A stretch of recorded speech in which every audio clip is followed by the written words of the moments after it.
Hello बच्चों। तो इस सवाल में बोला है one end of a steel rod of length 1 metre and area of cross section 4 × 10⁻⁻6 metre square is put in boiling water and other end is kept in ice bath at 0 degree Celsius. If thermal conductivity of steel is 46 watt per meter per degree Celsius, find the amount of ice melting per second if heat flow only by conduction. Given that latent heat of fusion of ice is 3.36 into 10⁵ joule पर kg. ठीक है, तो इस question में actually बोला है कि एक रॉड है, उसका एक एंड 100 डिग्री सेल्सियस पे, एक एंड 0 डिग्री सेल्सियस पे. अब हीट जो है 100 से 0 की तरफ फ्लो करेगी और यहाँ पे एक्चुअली 0 डिग्री पे ना आइस रखी है. तो अपन को पर सेकेंड कितनी आइस मेल्ट हो रही है बोले तो dm/dt, rate of melting of ice, ये निकालना है. Rate of melting of ice ये अपन को निकालना है. ठीक है, तो जिस रेट से हीट यहाँ से यहाँ कंडक्ट हो रही होगी वो हीट ये आइस एब्जॉर्ब करके मेल्ट हो रही होगी. तो अपन लिख सकते हैं dq/dt, जिस रेट से करंट फ्लो हो रही होगी, thermal current, that is KA∆T/L. और अपन एक चीज़ और लिख सकते हैं कि dq अमाउंट ऑफ हीट अगर dm अमाउंट ऑफ आइस को मेल्ट कर दे तो अपन रिलेशनशिप लिख सकते हैं dq = dm/L, जहाँ पे L latent heat of fusion of ice होता है. ठीक है, तो यहाँ पे आप देखोगे dq/dt को मैं dm/dt करके लिख सकता हूँ, × L लिख सकता हूँ. ठीक है, तो यहाँ से dm/dt अपन को निकालना है.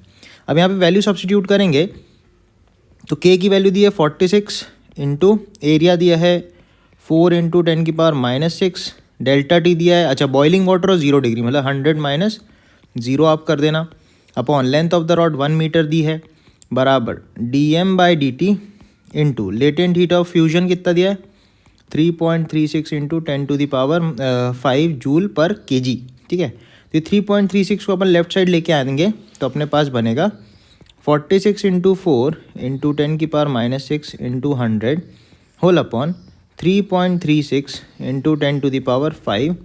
तो dm/dt जो आएगा अपने पास अब kg पर सेकेंड में आ जाएगा. ठीक है, ग्राम में करना हो तो कन्वर्ट कर लेंगे और कोई इसमें दिक्कत नहीं है. ठीक है, अब इसको कैलकुलेट करते हैं तो 46 × 4 × 100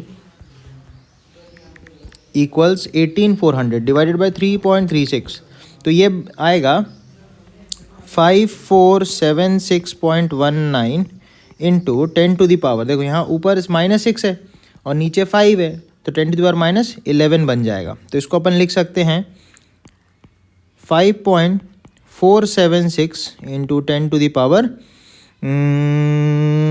कितना हो जाएगा 1 2 3 -8 kg पर सेकेंड. तो ये अपना आंसर हो जाना चाहिए. ठीक है, 10⁻11 में अपन ने 3 0 नीचे ले गए तो 3 यहाँ पे पॉइंट खिसक के इधर आ जाएगा, तो 5.46 इंटू 10⁻�8 kg पर सेकेंड. बिल्कुल सही किया अपन ने. ठीक है, तो ये इस क्वेश्चन का आंसर हो जाएगा अगर kg पर सेकेंड में. अगर ग्राम पर सेकेंड में करना है तो अपन को पता है 1 kg में 1000 ग्राम्स होते हैं, राइट.